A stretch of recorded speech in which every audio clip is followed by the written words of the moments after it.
नमस्कार मित्रों। वृश्चिक राशि वालों, जुलाई का जो महीना है ये एक प्रकार से करियर में तो आपको ये बहुत अच्छा रिजल्ट देगा। आप बहुत तरह के अपने नए नए आइडियाज़ के कारण आपका जो सपोर्ट है सीनियर्स का वो बहुत ही अच्छा आपके ऊपर रहने वाला है। लेकिन घर के अंदर आप बड़ा तनाव फील करेंगे और घर के अंदर की जो परेशानियां हैं वो आपको करियर में भी बाधा देगी। इस तरह का योग जुलाई के महीने में बना हुआ है। तो दोस्तों, मैं अब आपको डिटेल में बताता हूँ कि कैसा ये समय जाएगा।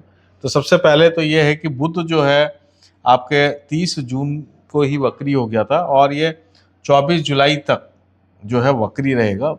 बुध आपका लाभेश भी है और अष्टमेश भी है।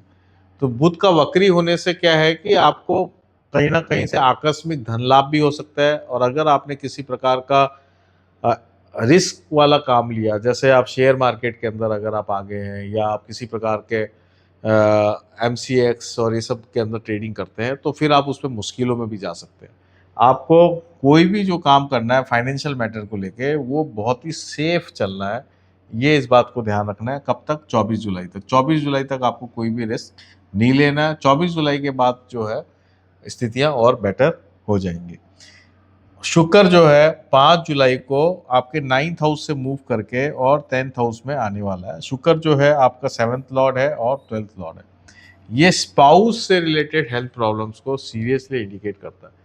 दूसरा, आपकी स्पाउस जो है वो आपके करियर में हेल्प करे, इस तरह की बातें भी यहाँ पे आती है। लेकिन मेनली हेल्थ मैटर को ज़्यादा इंडिकेट करता है। आपको बहुत ध्यान रखना पड़ेगा। स्पाउस के कोई ना कोई मेडिकल एक्सपेंसेस स्पाउस से रिलेटेड हो सकते हैं। शुक्र केतु 10th हाउस में होने से अगर आपकी स्पाउस जो है, पत्नी जो है सरकारी काम कर रही है, तो उसमें उनको बेनिफिट होने का चांस है। उसमें वहाँ उनको तरक्की होने का चांस है, जिसके कारण चेंज ऑफ जॉब भी हो सकती है और आप में एक डिस्टेंस क्रिएट हो सकता है, फिजिकल डिस्टेंस क्रिएट हो सकता है, क्योंकि चेंज ऑफ जॉब वगैरह इस तरह की घटनाएं भी ये इंडिकेट करता है। अब हम सूर्य की बात कर लेते हैं। सूर्य जो है 17 जुलाई को यहाँ से मूव करके 9th हाउस में आ जाएगा। ये सबसे पॉजिटिव चेंज है। सूर्य जैसे ही कर्क राशि में आएगा आपका कॉन्फिडेंस एकदम से स्ट्रांगली बूस्ट करेगा। आपकी पेरेंट्स की हेल्थ भी बहुत अच्छी होने लग जाएगी। घर में जो चिंताएं हैं उसमें भी काफ़ी रिडक्शन आएगा, काफ़ी उसमें कमी होगी। तो ये चिंताएं कम करेगा, आपके तरक्की के रास्ते खोलेगा। 17 जुलाई से आपका जो समय है वो और बेटर की तरफ जा रहा है। 27 जुलाई से हम ले लेते हैं, शनि जो है वक्री हो जाएंगे। शनि का वक्री होने से संतान को लेके जो चिंताएं हैं वो और ज़्यादा इंक्रीज हो जाएगी। आपको जो मेन आपको ध्यान रखना है वो ये है कि शनि जैसे ही वक्री होता है तो आपको अगेन कोई रिस्क नहीं लेना है। तो पहले 24 जुलाई तक मैंने आपको बोला था कि करियर में बड़ा रिस्क नहीं लेना है। फिर 27 जुलाई को शनि वक्री होने से भी आपको फाइनेंशियल मैटर्स में कोई रिस्क नहीं लेना है। तो इसलिए एक लगभग आप ये देख पा रहे हैं कि रिस्क आपको लेना ही नहीं है। अपन इसको इस तरीके से शॉर्ट में बोल सकते हैं। राहु 4th हाउस में है, जो घर में अशांति देता है, मदर को लेकर हेल्थ प्रॉब्लम्स देता है। मंगल पूरे महीने 7th हाउस में है और ये आपके लगन को देख रहा है, तो ये आपको बहुत ज़्यादा बिजी रखने वाला है। लेकिन स्पाउस से रिलेटेड कोई ना कोई प्रॉब्लम को इंडिकेट भी करता है। 7th हाउस का मंगल कई बार जो है ज़बरदस्ती के विवाद वगैरह भी दे देता है, तो उससे आपको बचना चाहिए। तो ये तो ओवरऑल मैंने आपको गोचर बताया है। एक वीक पीरियड मैंने आपको बता रहा हूँ। 12, 13 और 14, 12, 13, 14 जुलाई को कोई मेजर डिसीजन आप नहीं लें। इस समय कोई नई जॉब नहीं आप ज्वाइन करें या किसी भी तरीके से इस समय एक ऑर्डिनरी तरीके से इसको निकालें। कोई मेजर डिसीजन आप नहीं लेंगे। अब मैं बात करता हूँ हेल्थ को लेके, टॉपिक वाइज चल लेता हूँ।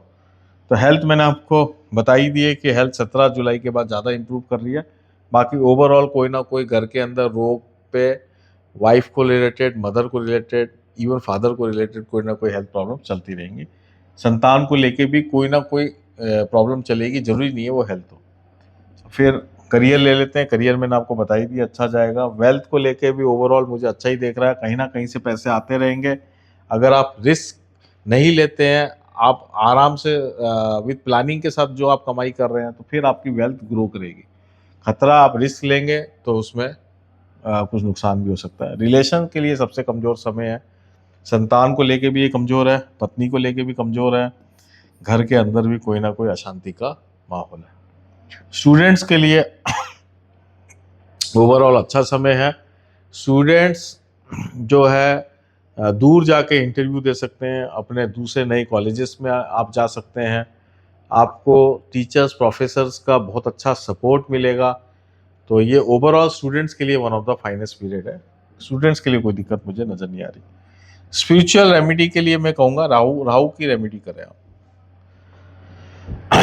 तो यहाँ पे राहु की रेमेडी में मैं सिंपल रेमेडी बता रहा हूँ कि देवी की उपासना करें। हर बुधवार को छोटे बच्चों को कुछ ना कुछ मिष्ठान वगैरह बांटते रहें, और किसी भी प्रकार से आप अपनी कुलदेवी, अगर आप जानते हैं आपकी कुलदेवी कौन है, तो वहाँ जाके प्रार्थना लगाएं, या उनकी तस्वीर अपने मंदिर में रख के कोई ना कोई प्रार्थना लगाते रहें। राहु आपका 4th हाउस में है।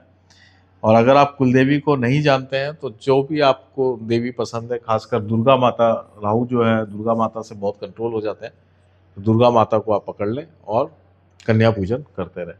तो दोस्तों, ये था वृश्चिक राशि वालों का जुलाई महीने का मासिक राशिफल। ये महीना आपके जीवन में शांति आए, ऐसा मैं आपके लिए शुभकामनाएं प्रेषित करता हूँ, और मैं आपको बहुत बहुत धन्यवाद देता हूँ। नमस्कार।